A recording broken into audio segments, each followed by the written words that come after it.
रूप से समावेशी शिक्षा को बढ़ावा देने के लिए मानवाधिकार के विषय में यहाँ पर चर्चा करेंगे। मनुष्यों की विविधता और समावेशी समाजों को विकसित करने की आवश्यकता पूरे संसार में व्यापक रूप से महसूस की गई है। सामाजिक एकजुटता एवं मानव अधिकारों तथा स्वतंत्रता को कम करने वाली संरचनात्मक असमानताओं के प्रतिकूल प्रभाव के कारण इसकी आवश्यकता महत्वपूर्ण है। अनेक शोधों ने सामाजिक बहिष्कार, भेदभाव, खराब स्वास्थ्य एवं शिक्षा के बीच एक रिश्ते की पहचान की है, जिसमें जीवन की प्रत्याशा शामिल है। विशेष रूप से शिक्षा और रोजगार में बहिष्करण और आर्थिक समृद्धि के बीच बढ़ती मान्यता है। इसी वजह से 17 सस्टेनेबल डेवलपमेंट गोल को सितंबर 2015 में संयुक्त राष्ट्र के शिखर सम्मेलन में अपनाया गया, जिसमें लीव नो वन बिहाइंड की प्रतिज्ञा शामिल है। सामाजिक समावेश मोटे तौर पर भागीदारी, समानता और मानव अधिकार अवधारणा के मूल में है एवं समावेशी समाज के विकास की प्रयासों के रीढ़ हैं।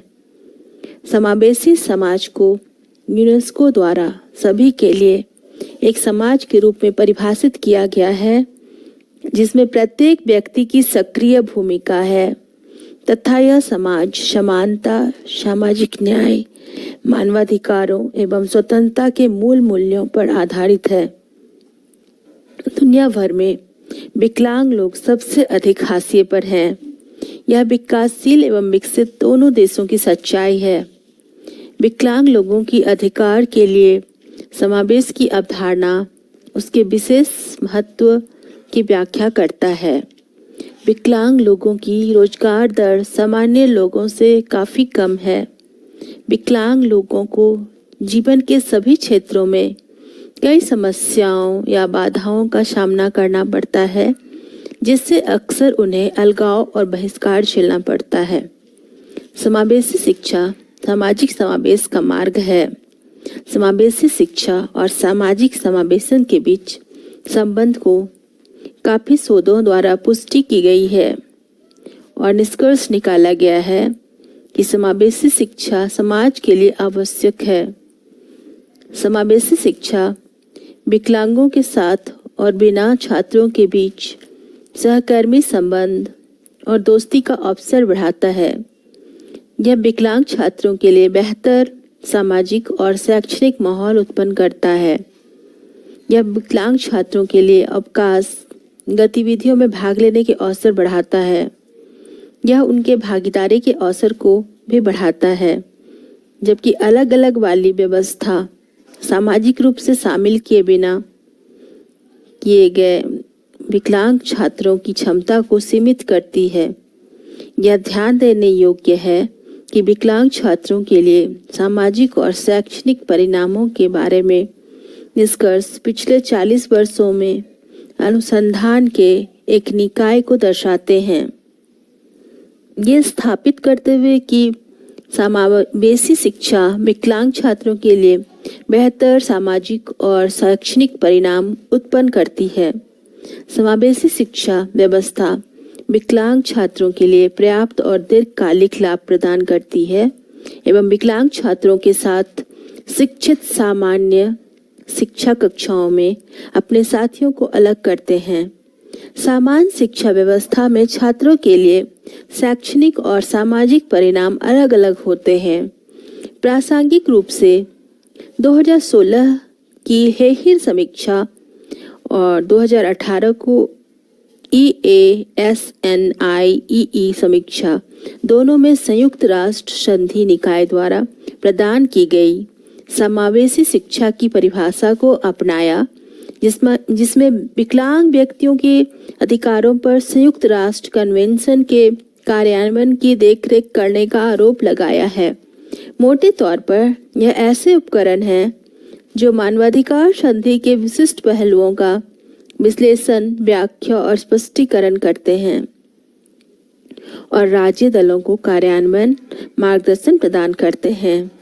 समावेशी शिक्षा के लिए मानवाधिकार ढांचा, इसके अंतर्निहित गरिमा का सम्मान, व्यक्तिगत स्वायत्तता जिसमें किसी की भी अपनी पसंद और व्यक्तियों की स्वतंत्रता बनाने की स्वतंत्रता शामिल है, या गैर भेदभाव समाज में पूर्ण और प्रभावी भागीदारी, मानव विविधता और मानवता के हिस्से के रूप में विकलांग व्यक्तियों के अंतर और स्वीकृति के लिए सम्मान, अवसरों की समानता, पहुंच, क्षमता, पुरुषों और महिलाओं के बीच समानता, विकलांग बच्चों की विकसित क्षमताओं का सम्मान और विकलांग बच्चों के अधिकार के लिए पहचान को संरक्षित करते हैं। वर्तमान उद्देश्यों में सबसे प्रासंगिक CRPD मानवाधिकारों की चिंता के रूप में समावेशी शिक्षा को स्पष्ट रूप से मान्यता देने के लिए कानूनी रूप बाध्यकारी अंतर्राष्ट्रीय संधि है, जबकि पहले के मानवाधिकार उपकरणों ने सभी बच्चों के लिए मुफ्त और अनिवार्य शिक्षा के लिए समान अधिकारों की मान्यता दी थी। उन्होंने विकलांग बच्चों के लिए तत्काल परिवर्तन का परिणाम नहीं दिया।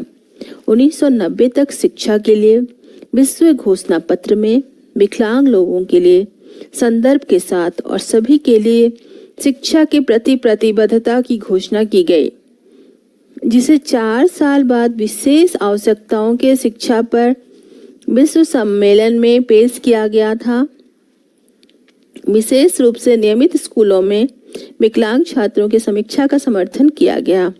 12 साल बाद CRPD में समावेशी शिक्षा मार्ग प्रशस्त किया गया। CRPD के अनुच्छेद 24 में न केवल शिक्षा के लिए विकलांग लोगों के अधिकारों भेद के बिना और समान अवसर के आधार पर शिक्षा को मान्यता दी, यह राज्य दलों पर भी एक समावेशी शिक्षा प्रणाली सुनिश्चित करने का दायित्व सौंपा। इस अधिकार को साकार करने के लिए यह सुनिश्चित करना होगा कि विकलांग के आधार पर विकलांग व्यक्तियों को सामान्य शिक्षा प्रणाली से बाहर नहीं किया जाए।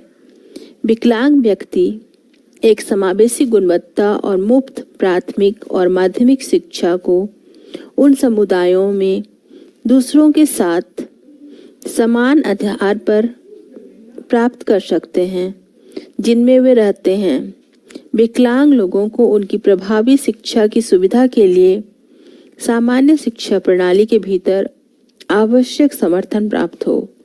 पूर्ण समावेश के लक्ष्य के अनुरूप शैक्षिक और सामाजिक विकास को अधिकतम करने वाले वातावरण में प्रभावी व्यक्तिगत समर्थन उपाय प्रदान किए जाएं। 26 अगस्त 2016 को सरकार के प्रतिनिधियों, विकलांग व्यक्ति के संगठनों, शिक्षा विशेषज्ञों और नागरिक समाज के साथ 2 साल की अंतर्राष्ट्रीय प्रक्रिया का अनुसरण करते हुए सामान्य टिप्पणी संख्या 4 से अनुच्छेद 24 तक अधिकार का हकदार समावेशी शिक्षा CRPD समिति द्वारा अपनाई एवं जारी की गई। CRPD के अनुच्छेद 24 पर सामान्य टिप्पणी संख्या 424 पृष्ठों पर समावेशी शिक्षा के अधिकार पर सबसे विस्तृत और महत्वपूर्ण अंतर्राष्ट्रीय साधन है, जिसमें प्रमुख परिभाषाएं, आवश्यक अवधारणाएं और समावेशी शिक्षा प्रणालियों की मुख्य विशेषताएं हैं।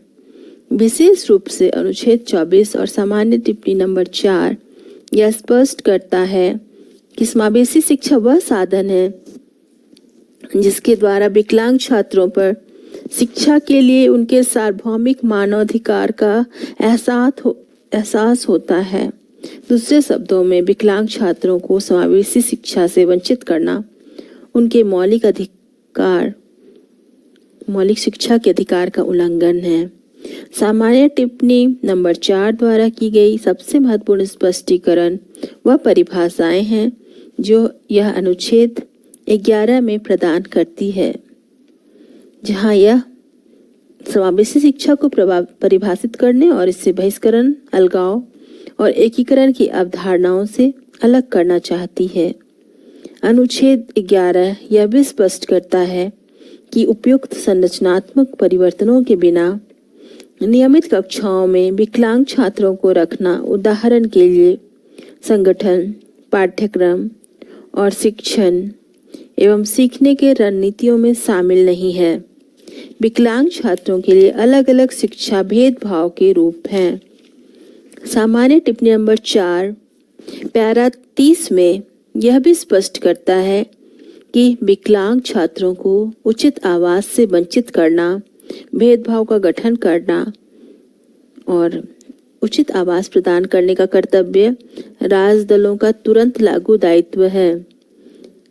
इसके अलावा अनुच्छेद 33 में सामान्य टिप्पणी नंबर 4 भी इस बात पर जोर देती है कि विकलांग छात्रों को प्रदान किया गया कोई भी आय समावेश के लक्ष्य के अनुरूप होना चाहिए। इसका मतलब यह है कि उन्हें विकलांग लोगों के लिए अवसरों को मजबूत करने के लिए डिजाइन किया जाना चाहिए ताकि वे अपने साथियों के साथ भाग ले सके, बजाय कि उन्हें कलंकित और हाशिए पर किया जाए। समावेशी शिक्षा का अधिकार बच्चे का अधिकार है, माता पिता का नहीं। यह माता पिता को एक समावेशी शिक्षा प्राप्त करने के लिए अपने बच्चे के अधिकार के ट्रस्टी के रूप में मान्यता देता है, न कि उन अधिकारों की प्राथमिक धारकों के रूप में। यह सामान्य शिक्षा को विकलांग छात्रों के लिए थोड़ी अधिक सुलभ बनाने के लिए न्यूनतम प्रयासों के लिए नहीं कहता है, बल्कि यह व्यक्तिगत संस्कृति की भिन्नता, आवश्यकताओं और पहचान की समायोजित करने के लिए सभी शैक्षणिक वातावरण में संस्कृति, नीति और व्यवहार में परिवर्तन के साथ साथ उन बाधाओं को दूर करने की प्रतिबद्धता पर बल देता है जो उसी संभावना को बाधित करते हैं। धन्यवाद।